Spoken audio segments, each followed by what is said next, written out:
결혼한 지 벌써 5년째 되어가는 여자예요. 저에게는 너무나도 큰 고민이 하나 있어요. 이해가 되지 않는 시어머니가 있어서 늘 골머리를 앓으면서 살아가고 있네요. 저희 시어머니를 이해해 보려고 해도 이해가 되지 않을 때가 정말 많아요. 제 이야기 한번 들어봐 주시겠어요? 남편은 집안의 차남이에요. 위로는 형님 한 분 계시고 막내로 자라왔어요. 가족 구성원들은 다 좋은 분들이에요.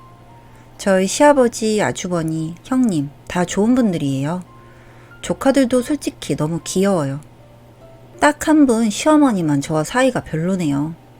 뭐 우리나라에 살면 고부 갈등 어쩔 수 없나 봐요.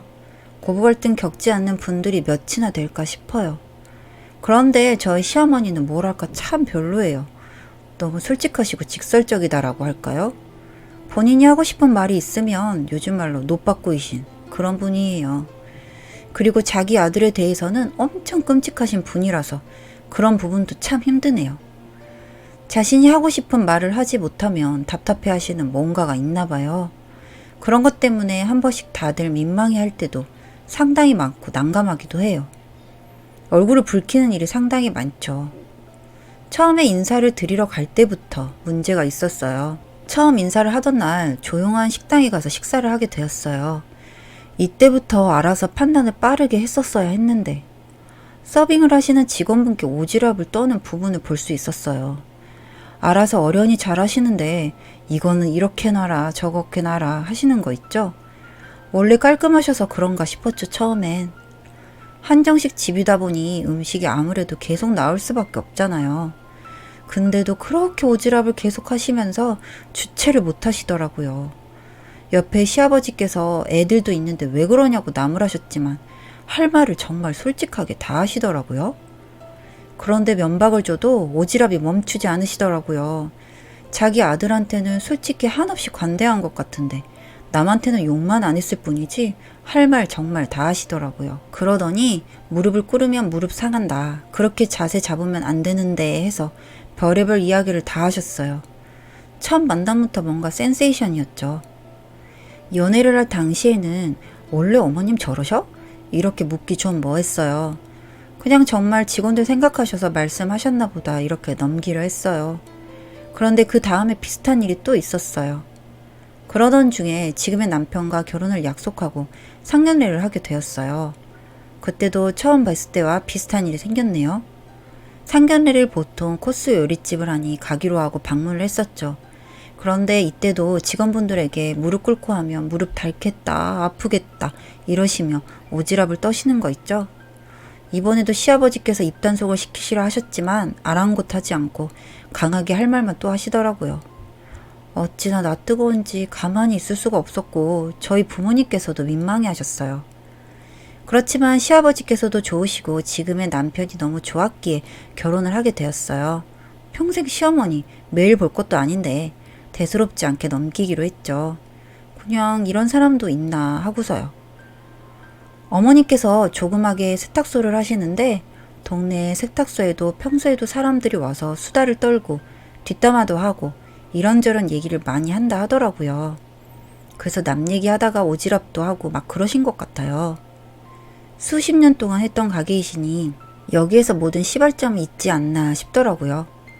조금의 뭔가 수틀리는 게 있으면 이렇게 하는 게 아니지 않냐 이렇게 말씀을 많이 하신대요.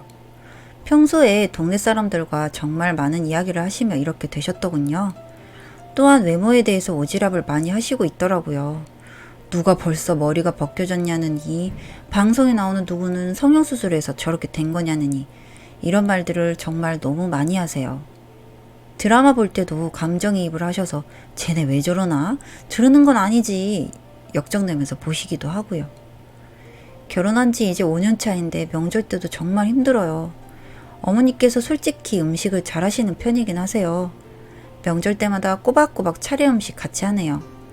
남편이 도와주기는 하지만 뭐 얼마나 그게 도움이 되겠나 싶어요. 조금 하다가 사라지고 또 나타났다가 음식만 집어먹고 아들은 얼마나 끔찍하게 챙기시는지 우리 아들 한번 먹어봐 제 앞에서 하시면서 열불이나 죽겠는 거 있죠? 친구들 얘기 들어보면 요즘 시부모님들 이런 분들 없다고 하는데요. 저만 잘못 걸렸는지 늘 고생이네요. 왜 저만 이런 시댁 만나 고생이고 마음 아파해야 하는 건지 진짜 답이 없더라고요. 명절 때도 고생하는 며느리에게는 단 한마디 고생했다는 말 없고 남편에게만 아들 잘하고 있지? 이러고 있고 정말 화가 나요. 오지랖뿐만 아니라 아들밖에 모르는 아들 바보시더군요. 남편이 둘째라서 더 그런 것 같다고 생각하려 해도 이건 아닌 것 같아요. 저희 시어머니는 워낙 오지랖도 오지랖이고 자신에게 참 관대하신 분이에요. 남의 말을 하는 것을 너무 좋아하시니 평소에도 심심하지 않다 하시더라고요. 세탁소가 그렇게 큰 편은 아닌데 아무도 없으면 심심하시긴 한가 봐요. 그러다 보니 말동무가 필요한데 동네 아주머니들께서 잘해주시니 점점 이렇게 변하셨네요. 그러면서 동네 아주머니들에게 아들 자랑도 엄청 하셨나 봐요. 사람들이 모일 때 남 얘기를 정말 자세하고 정확하게 얘기하세요. 누구누구는 배가 많이 나왔고 어디가 작고 어디는 처졌고 다리가 너무 짧네 등등 너무 막말을 이렇게 하시네요. 들어주는 사람도 없는데도 혼자서 자연스럽게 그런 얘기를 잘 하신대요. 들을 때마다 점점 저의 실망도 커져갔고 저와 큰 트러블이 있지 않지만 저는 시어머니께서 이러시는 게 이해가 가질 않아서 답답해요. 뭐 거의 자주 안 보니 평소에는 뭐 저한테 막 대하시는 것은 아닌데 한 번씩 서운하게 하시니까 오지랖도 그렇고 아들만 챙기시는 부분이 싫더라고요. 시아버지, 아주머니, 남편은 이제 다들 그러려니 하는 것 같아요. 세탁소를 하시니 굳이 남편 옷 정장 다려주시겠다고 먼저 많이 나서세요. 요즘 다른 곳은 잘 못한다. 엄마가 해야지 잘하지 등등. 굳이 안 해도 되는 말을 가족들 앞에서 쏟아내세요. 점점 스트레스가 극대화되고 있었어요. 결혼을 하고서 어느 날 시아버지께서 고생이 많다고 몸보신 시켜주신다 하셨어요. 맛있고 비싼 음식 사주신다고 하셨죠? 괜찮은 장어집이 있어서 가자고 하셨어요. 한자리에 모여서 드시는데 마치 다 들으라고 하는 것처럼 이제 아기 가져야지 않겠니? 식사 자리에서 굳이 그렇게 말씀을 하시더라고요. 그러더니 아들 너는 힘써야 하니 이거 먹어야지. 너무 낯뜨거워지는 거예요. 아빠는 안 먹어도 되니 우리 아들 먹어. 이렇게 하시면서 민망했어요. 시아버지께서 화제를 돌리려고 해도 전혀 그럴 기미가 없으셨네요. 자신의 이야기를 잘 들어주라 이거였는지 계속해서 말씀을 하시더라고요. 아주버님께서는 이미 아이가 있으셨어요. 갑자기 첫째는 금슬이 이렇게 좋아서 떡두꺼비 같은 아들 낳는데 너희는 금슬이 안 좋은 거냐? 이러시는 거 있죠? 물론 손주 또 보고 싶은 마음은 알겠지만 이건 아니다 싶었어요.